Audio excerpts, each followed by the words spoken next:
it almost seems like there was no history of Africa.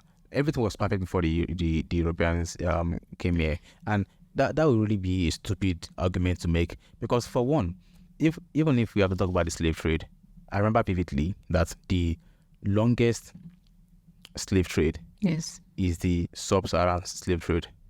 It went on for over 13 centuries. Like Yeah. over 13 the Arabs were buying and selling Africans en masse. But there's no argument to make for it. Yeah, they are not even. Yeah, there's no. It's like everybody's closing their eyes for it, yeah. Because and then focusing on the Europeans only. it preceded the transatlantic slave trade by millennials. And the thing is, slavery has always been there. They just made Definitely. it mass, and they made it color-based, race-based. That's what made it totally crazy and like outrageous that it's still there Oh yeah. till today. Thomas Sowell said something. He said, racism is a byproduct of slavery, not the cause of it. Yes. Not the cause of Not the it. cause of it. I do not care as long as I'm making They money. were slaves before they came to Africa. Yes. You know, there were other people they seemed lower, that they deemed lower. Yeah. You know, at the point, there was like a time that they deemed the Jews lower than the regular Europeans. Then there was also a time that they deemed like, is it Irish people lower? Or like, when there's like, for now, all of them, they look the same to me, right? Oh, so then they Yeah. thought someone else was lower. It's like they're trying to get power, like, oh, this person is... It's a very human thing, you know, Yeah. because in most of Europe, and here's the fun fact about the word slave. Yeah. Apparently, it comes from the word Slav. That's what I thought of. Yeah. So I think there's a lot of reason to believe that, because the Finnish people, Yeah. you know, they were savages. Yeah. The Norwegian Vikings, Yeah. oh yeah, they were not kidding. they can go to a monastery in Britannia, Britain now, and like just read it and bring the loot back. Yeah. They even settle in France. They call it Northumbria. So the Vikings, they capture in a war, selling in a war, and it was. I don't even know which one goes way back, but was it the Romans or like the Vikings? Because during the Roman Empire too, and like during, you know, the time of Plato and Aristotle, they were slaves. They spoke about slavery too. So there were slaves, and it's the Africans that were their slaves. It's always been there. You Yeah. know, even this place, what's now North Africa, Yeah. that used to be Carthage. Yeah, Carthage was a trading colony that became a slave colony. Yeah, and then it expanded its network, and then they had a clash with the Roman Empire, 264 BC, the First Punic War, and they were squashed by the Roman Empire, eliminated from the face of earth. Eliminated from the face of earth. So slave trade, it has plenty to do with African history, but I do feel like we leave a lot of the gray areas out when it comes to making demons of those who partook. Who took part in it. Same thing that partook Yeah. took part. Yeah. This is just so confusing.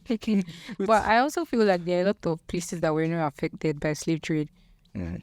Like it would have been affected after, like, you know, the sharing of the colonies, but before then, maybe a lot of them weren't sold. Like Yeah. people in the middle, maybe probably like Niger. I don't think anybody was sold from Niger. You know, even northern Nigeria, I don't think anyone would have been sold from those places that are inland. You know, it's basically the people that are forward, closer to the water, like Lagos. You know, there was like a hub there in Lagos where they sell people. The argument, yeah. Oh, sorry. People don't know that Zanzibar, Tunisia today, Yeah. was the greatest slave hub in Africa. Zanzibar. Yes, Zanzibar. Slaves there were. There's this you know, when the British stopped slave trade in 1883, yeah, which is a year after the British turned Egypt to a colony. Yeah, they captured Egypt. Yeah, so a lot of history here. So initially in 1823, there was a proclamation to stop slave trade, Yeah. and they also exported it out. Also Americans, they had the Civil War. Yes. 1861 to 1865. Slavery was one of the reasons, the Free State was a slave state. Yeah. So when the Free States won, they also had the incentive to stop slavery globally. And the South. Yeah, not at the South. They had the incentive to stop slavery globally. So they also engaged with the British to patrol the high seas to stop slave trade. Now, at this point, slave trade was still continuing, even in places like Brazil. I think Brazil was one of the last. In America, it's still continued, Yes. Just every slave owner was thrilled with it. And Especially Africa. Africa was, most of these African nations were getting powerful off the back of selling their people. Because, bring ammunition, bring this, bring that. And that makes me advance more than you. So they were not particularly happy about the end of the slave trade. Or the kings that were sitting down on riches based on selling slaves. Even if not all, but there were a lot. A lot of them were giving out their people, or minus even the king, the basic people. The average person might just, this my brother is annoying me. Let me use it to make money. Or maybe my sister is useless. Let me sell her off. They did things like that. But we humanized the slave trade in Africa by saying that, it was the case. It's actually true. Yeah. The slaves, not everywhere, but it implies that the same thing that happened here is what happens here or here. No, it was isolated thing. There are parts of Africa, prehistorical Africa or pre-colonial Africa, where slaves were treated like humans. In Africa. Some parts of Africa, where like house slaves, you can have children. But in other places, you have to earn your freedom. But then again, in other places, you have to work till you die. Yeah, it's like being a slave in the South was way different from being a slave in the Caribbean. In America, there are even different level of slaves. They call one field slaves and house slaves. Yeah, house slave is just bring my food, and field slave is just like pick up that cotton. It just starts getting your ass whooped. Yeah. So, history of Africa is it's pretty funny. It's pretty funny. I like to think that Africa plays a pivotal role in understanding human nature. Oh yes, because that's where you can go the farthest back to kind of trace things, because modernization came later for us. So you can kind of be like, oh, maybe this is what humans did before. Especially if you're a realist. Yeah. If you are a realist, you can just see that civilization is just a facade to stop us from reverting to our human nature, our basic human instinct. So what's our basic human instinct? Go and read Thomas Hobbes. Go and read Thomas Hobbes. Thomas Hobbes said that we are in this restless pursuit of happiness, of power. Yes. Everybody wants to be happy. Yeah. Machiavelli said the same thing. But you can never really achieve happiness What makes normally. What makes you say that? Because What makes you say that?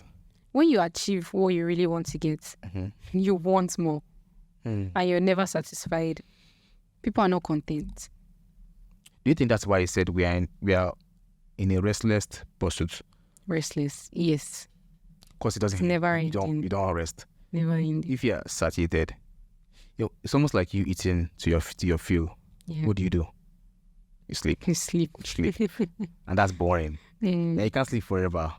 You have to wake Something up. to- You to still be excite- hungry. Something to excite you. Yeah. A sense of adventure. But the best thing, Abi, for your happiness, find Jesus. Really.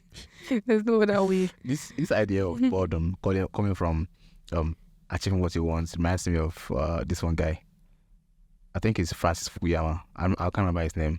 Yeah. But at the end of the Cold War, this guy said that the world, or America, if I'm paraphrasing him, is going to be so bored.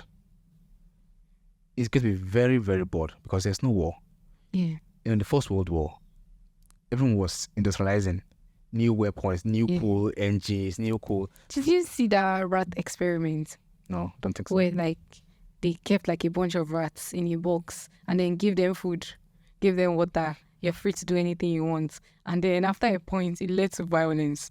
Oh yeah. Like they were happy for a And while. They stopped started reproducing. Then they now started acting violence and stopped reproducing. Stop because they were bored. They didn't have what to do. They didn't have to go and fight for their food somewhere. They had everything. Everything they could need. They had it. They had it there. Yeah. Yeah, but there's some argument against that experiment. I can't remember I remember the rat experiment, but I can't remember every bit of detail in it. Yeah. But there's some argument against it, which is that the rat did not have something that humans have. Recreation. They don't have the space. Okay. If you are claustrophobic in a very tiny space, you go mad. But human, you can get bored here and travel to Japan if you have the potential. Yes.